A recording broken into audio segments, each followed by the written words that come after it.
Hi everybody, Kim Bergen-Jackson, Administrator at Oak Knoll, and I'm taping on Tuesday, January 11th for your viewing on Wednesday the 12th. I want to start off by talking about COVID, of course, and then I want to talk about influenza and a mystery virus that's going around.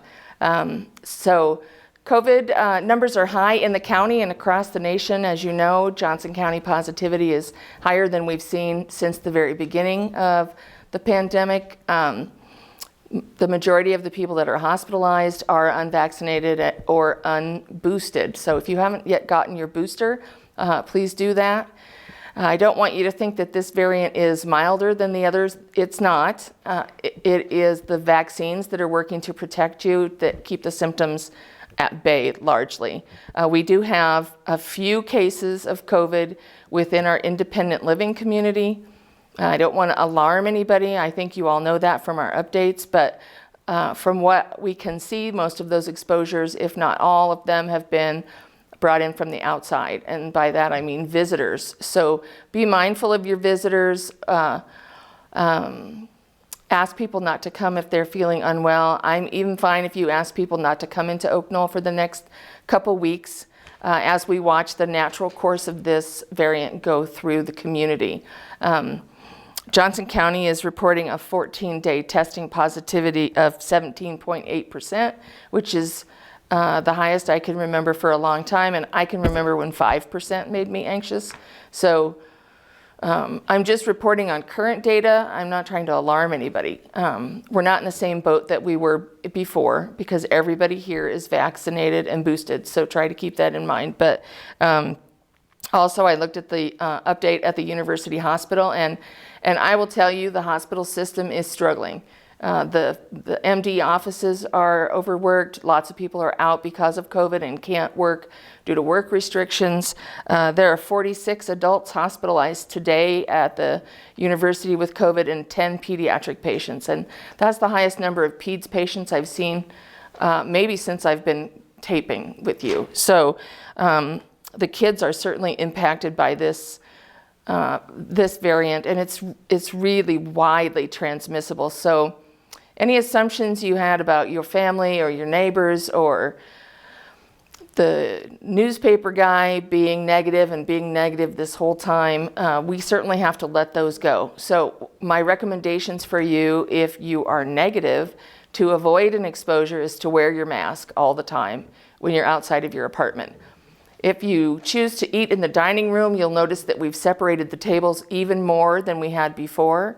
I would like to make one clarifying statement about the number of tables. So somebody called me about Oak Knoll East because they've limited people to 4 per table there, and that's different than the recommendations here in the Oak Room. And I just want to say that is simply based on space. So Angie and Steve are doing a great job at East.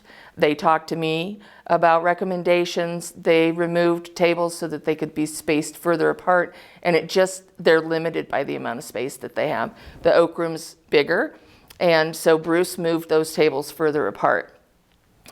I think they're spaced well enough apart that you can dine in there if you're comfortable. If you're uncomfortable, though, dining services will provide room trays to your apartment. I would much, much rather have you eat at Oak Knoll, where it is safer than eating anywhere else. And I'm not telling you not to go out and eat, but I wouldn't go out to eat right now, just with the numbers so high. So that's table spacing, wearing your masks, doing all the things that you've been doing that you're experts at now, which would be, sanitizing your hands, staying away from people, 6-foot distance. Try to keep your distance at the reception desks so that there's space between you and the folks that are working here. And all of this advice I would recommend for the staff as well. So we just have to watch large spaces filled with people we don't know. So if you're people who like sports and you're going to basketball games, I appreciate that. Go Hawkeyes. Wear a mask. Sometimes Steve talks about wearing 2 masks. So whatever you can do to prevent the virus from getting into you, which then gets into to the rest of the people that you interact with at Oak Knoll. If you have questions about prevention strategies, let me know, but you've been really good about it so far. Family and visitors who are boosted and vaccinated should experience similar symptoms. And sometimes people have been asymptomatic, so people are not always going to know when they've been exposed. So keep that in mind, and if you feel like restricting your visitors, please do. I am not in a position to restrict your visitors this time because we cannot restrict visitors in the other levels of care, and so it wouldn't be fair to do it in one level of care and not the other. And so I'm just trying to be fair and consistent. And so I'm asking you, if you're nervous about having visitors here for the next 2 weeks, ask your visitors to stay out. If that will cause you to go out into the community, though, to see them, I don't like that idea even more. So you're going to have to use your judgment based on your visitors and your comfort level about your risk of exposure and the benefit versus the risk. The other thing I want to talk about regarding COVID, there are a couple things. The testing shortages. So we know that we were spoiled for a while and we were able to have rapid tests available in case we needed them, and then they disappeared. So I have no control over the availability of the rapid tests. They come from the emergency management folks and the federal government. So they are like Christmas presents every time they show up in my mail. What was coming once a week maybe isn't going to. While the supply is limited, we're limited to 2 boxes of 40 tests each, or 80 tests a week, which sounds like a lot, but it isn't when there's 400 of you and 300 staff, and we're trying to keep everybody safe. So my recommendation to you in independent living is to use the saliva tests that are free to you from the state hygienic lab. Now, we have some of those tests available. We can deliver one to you if you have symptoms. Now, we're testing people who are actively symptomatic or have been exposed, so to a known COVID positive person. So if you've been exposed, you can let the apartment nurse know Monday through Friday, or you can email me. We will deliver to you Monday through Friday a saliva test. You can do that test. We'll drop the test off for you and complete the paperwork. The problem is the state hygienic lab is bombarded, as you can imagine, with these saliva tests right now and all the other swab tests with illness. And so their testing time has advanced from, like, I don't know, I think they were down to like 10 to 12 hours. They're 36 to 48 plus hours right now at the state hygienic lab. Another recommendation I have for you is to call the COVID line. Now, we've given you the COVID line a number of times, but I'll give it to you again. It's 319-384-9010. And maybe with the magic of television, Michael can swipe it across the bottom of the screen. 319-384-9010. That's the COVID line. They will require you to do a telehealth visit, and then the telehealth doctor or nurse practitioner will decide whether or not you should schedule a COVID test. I would tell you, if you're symptomatic in this population, they're going to say you should have a test.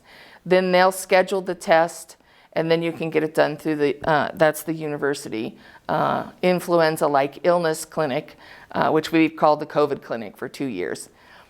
Those results are much faster, 12 to 24 hours, but as I make that recommendation, you realize they may have more and more tests to do, and that wait time may be longer. The university processes their own tests. The third thing you can do is call your primary doctor. You may be able to get in for an appointment, but I will tell you, like I said earlier, doctors' offices and urgent care clinics are just slammed like the emergency room. You can call to try and get into an urgent care or your doctor's office, and they can do the test as well. So that's 3 strategies to get tested. We can no longer provide rapid tests here for anyone in independent living. We have a very limited number of those tests, and we have to save them. So that's about the testing shortages and the testing strategies. I talked about visitor exposure and spread out and outbreak status. So we have had a number of staff over the past, I would say since the holidays, randomly testing positive for COVID. Some of the staff have been mildly symptomatic. I would say some of the staff are moderately symptomatic. Not all of the staff have been boosted. We have had unvaccinated staff and vaccinated staff both test positive. No one's been in the hospital, which is great news. I don't 100% know if everyone has had symptoms. So we caught the first one because there was an exposure. So I know this virus is easily transmittable. What I'm thrilled to say, and so proud of the staff, is that none of the health center residents or assisted living residents have tested positive for COVID at all. So, and the testing was just done yesterday again. So while we're in outbreak testing, we'll test the residents weekly and the staff weekly. Some of the staff are testing twice a week. If we keep coming up with cases, we'll extend the outbreak. But right now we're going to be testing until January 19th. What does that mean? There are isolation guidelines for the staff, and I'm sorry the video is going to be long this week, but the isolation guidelines will be followed. If they test positive, let's say they tested positive today would be day 0, then they would stay home. Now the CDC guidance is this is where it gets a little wonky, so we're going to follow Oak Knoll guidance. The CDC says people can go back to work if they're symptom-free in 5 days, and wear a mask, a tightly fitting mask for 5 days. We're not going to follow that recommendation right now because we are not in a staffing crisis of healthcare workers. We're staffed adequately right now. So luckily the staff are not getting it from each other, so we don't have a bunch of staff at one time who are testing positive. So we're going to ask staff who are fully vaccinated and boosted to test after 7 days. If they test negative, they can come back to work on that 8th day with a mask, of course, and a shield. If they still test positive, we're going to keep them out the entire 10 days. And that is for everybody's protection so they don't spread the virus. The virus is not supposed to be transmissible after 10 days if you're fully vaccinated and boosted. And so they will still wear a mask when they're here, though. So the staff have been wearing masks. I implemented the face shields in the licensed areas immediately when we had our first positive. I think it's time to add the shields to the dining staff. So you'll notice the servers are going to start wearing the face shields, and that's just because the transmission is so high and the positivity is so high, and we can't predict where the virus is. And so it's best to put the people who are face forward, right? The people who are in close contact with you the most. So dining servers, caregivers, in face shields. Now that's going to seem counterintuitive to you when you see the receptionists who are not in face shields. And that is on purpose. We have thought about every department. The receptionists have a desk that separates them from you. They wear a mask, and they don't have you in front of them generally for more than 5 minutes to answer a question. So we've looked at each department individually, and so you'll see the face shields in the health center, in assisted living, on the nursing staff for sure, and on the dining servers. Everybody else will have their masks on. And we can't wait to take them off either, but I really need you to wear your masks as well when you're out of your apartment. Of course, if you're symptomatic, please stay put and let somebody know. Stay in your apartment, and we'll help you get tested. So why am I not following the 5-day CDC guidance and asking to follow this 10-day guidance? It's so confusing. And I'll tell you, when the changes were made to the most recent CDC guidance, it was really driven by staffing crisis and not by science. And I've been paying very close attention to the science of this whole thing, leaving politics and emotions aside. We all have. in order to make the safest decision for Oak Knoll. And for Oak Knoll, considering the population of people who live here, ages, comorbid conditions, immunocompromised folks, you're all considered high risk at this point. So even the CDC would say if you're going to be around people who are high risk, and I know you don't consider yourselves high risk, but you are, you do meet the very definition of that, and some of our staff are high risk, then we would make the safest decision and choose the longest isolation guidelines. So I hope I'm not muddling that up with too many words, making it clear for you that, of course, every decision we make at Oak Knoll is made as a team. We make them together, and we make them with the best intentions of providing the best advice to so many people who are relying on us to be careful. So keep that all in mind. Holy buckets. Is that enough about COVID? I think that's enough about COVID. If you have any questions, let me know. Influenza, she's out and about, and in Iowa, if you get tested at your doctor's office for COVID, the test is also run for influenza A and B. I don't know the numbers on influenza because we don't report anything like we report COVID. So I will try to get updated on influenza, but usually that's not a problem here because you all get vaccinated, and we tend to do quite well with influenza. Finally, I want to talk about this mystery virus that's going around Johnson County right now. It's a GI bug. I would call it like horrible. I just had it, I'll be honest, and I don't know where I got it. I'm very good about my mask and staying away from people, but anyway, if you get this GI bug, or if you've had it, you already know because it's a killer. Lots of nausea, vomiting, diarrhea. It seems to last 72 hours. Leaves you feeling kind of crummy. No appetite. No treatment really. I've been to the doctor. I've been released to come back to work. And so I would just say, just increase hand washing. It's still a mystery to me. I haven't even gotten anything from public health about it yet. So it doesn't have a name. Let's just call it January 2022. There have been some other cases in the health center and assisted living, and a few cases in independent living.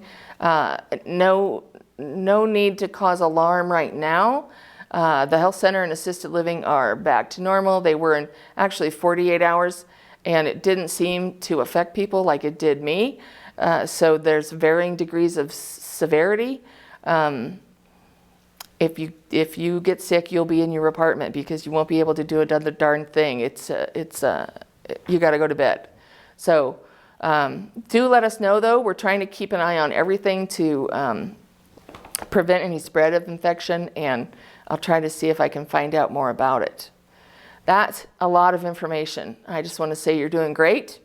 Hang in there. I see this big crest. Dr. Fauci says end of January, beginning of February, we will see a sharp decline. It will sort of work its way through Iowa and leave us alone.